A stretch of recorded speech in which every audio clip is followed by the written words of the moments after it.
Some inventions don't just change their industries, they change the world. Think about it. The smartphone transformed the way that we communicate in every way imaginable. The electric car is transforming the way that we view transportation. And the Polaroid camera, well, it changed the way that we capture our memories. But not every hyped invention becomes, well, the next iPhone. Today we're taking a look at a piece of technology that promised to change the world in such a way that humanity was never going to look back. My name is Peter Wayland. And if you'll indulge me,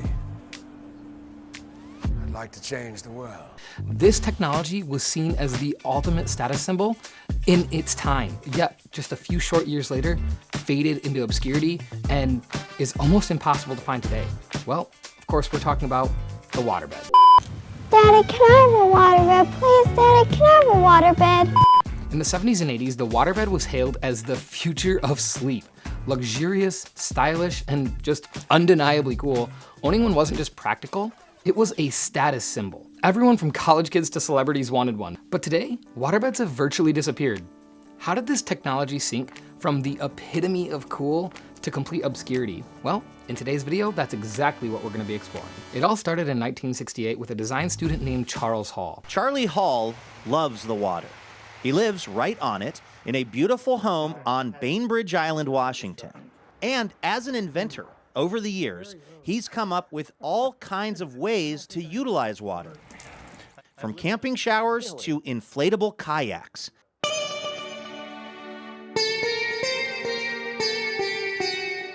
But it was his very first water-related invention that changed America forever. His mission didn't have a thing to do with sleep. He was just thinking like any other college guy. He wanted the world's ultimate lazy boy chair. You could have friends over lounging in like a sofa and read the paper, and that was a lot of water. It was 8 feet square. And this guy wasn't messing around. He experimented with everything from cornstarch to Jell-O, and then it struck him. What if he just used, water? How would that work? And there couldn't have been a better time to ask that question. The 1960s were all about challenging the status quo and reimagining the way that things were designed. Everything from buildings to parks to transportation, and the way that we sleep was no different. 1899 AD. More than a generation away. And yet dreams travel faster than light. And even now, scientists and planners are shaping the lives of our children who will live in the 21st century. You see, a bed filled with water wasn't just a novel idea. It was a statement about challenging the norms and embracing freedom. Waterbeds embodied the free spirit and experimentation of the era. By the 1970s, waterbeds had transformed from a counterculture movement to a mainstream sensation. See, it was never about selling a product, it was about selling a lifestyle, and waterbeds embodied the lifestyle of living in the future. Want to feel like you're living in the future?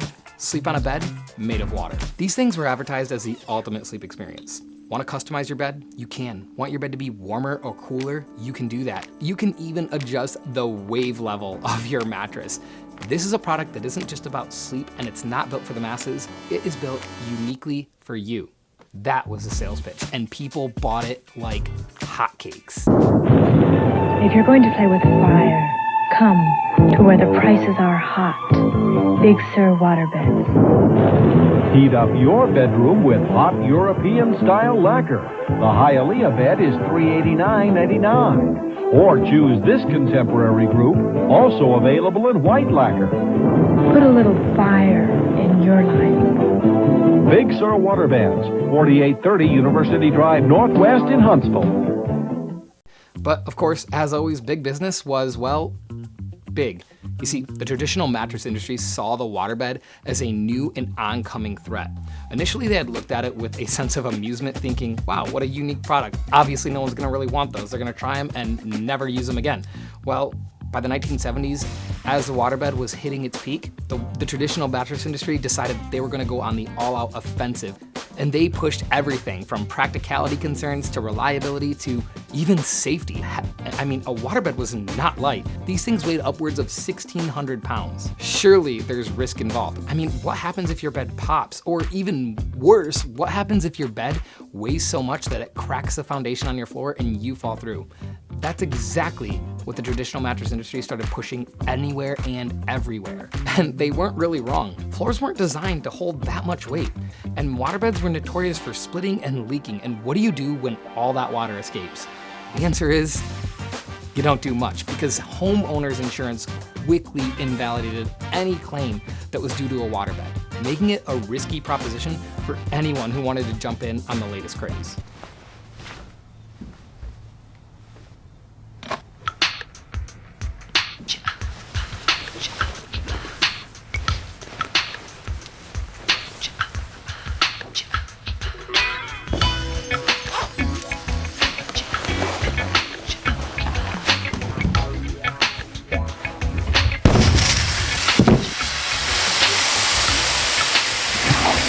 Kind of interesting because the very feature that made them an interesting and cool proposition to begin with really became the biggest Achilles heel. But still, people were buying them. They were comfortable, they were luxurious, they were everything they promised to be as far as the sleeping experience went, until one of these issues happened. But in the 90s, that actually began to change. You see, back when the waterbed was introduced, mattress manufacturers were using typical materials such as wool, cotton, and other natural materials in their mattresses. And the fact is they just weren't anywhere near as comfortable as a modern mattress is today. Well, that all changed in the 90s with the invention of memory foam. It's hard enough rushing through a stressful world during your waking hours. So why add to that stress in bed, tossing and turning on an uncomfortable metal spring mattress?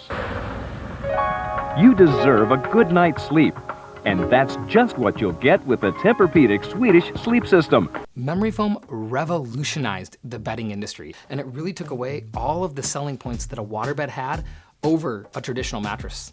Well, mostly, but a memory foam mattress doesn't leak. So would you go for a waterbed that's a 10 out of 10 on comfort, or a memory foam bed that's a 9.5 out of 10, but you don't have to worry about any damage, and you don't have to worry about your homeowner's insurance saying, hey, we're not covering anything with this. And in the 90s, consumer tastes were changing too. The sleek minimalist aesthetic was front cover in vogue, and the big, clunky, heavy waterbed just didn't really fit the vibe. So this really raises the question though, were waterbeds really a revolutionary technology, or were they just a passing trend? Modern consensus is it was mostly a passing trend.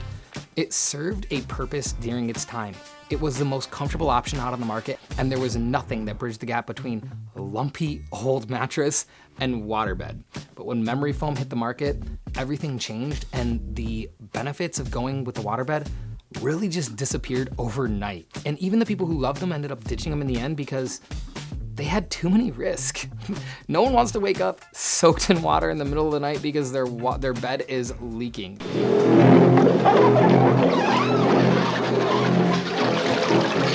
For some, the waterbed experience was an absolute dream, but for others, it was a logistical nightmare.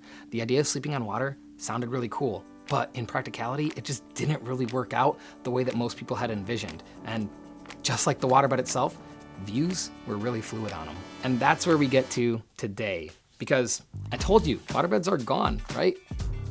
Not really, actually.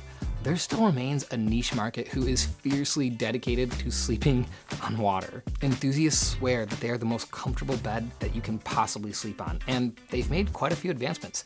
Modern waterbeds have multiple bladders, thicker walls, and a lot more customization and technology options than ever before.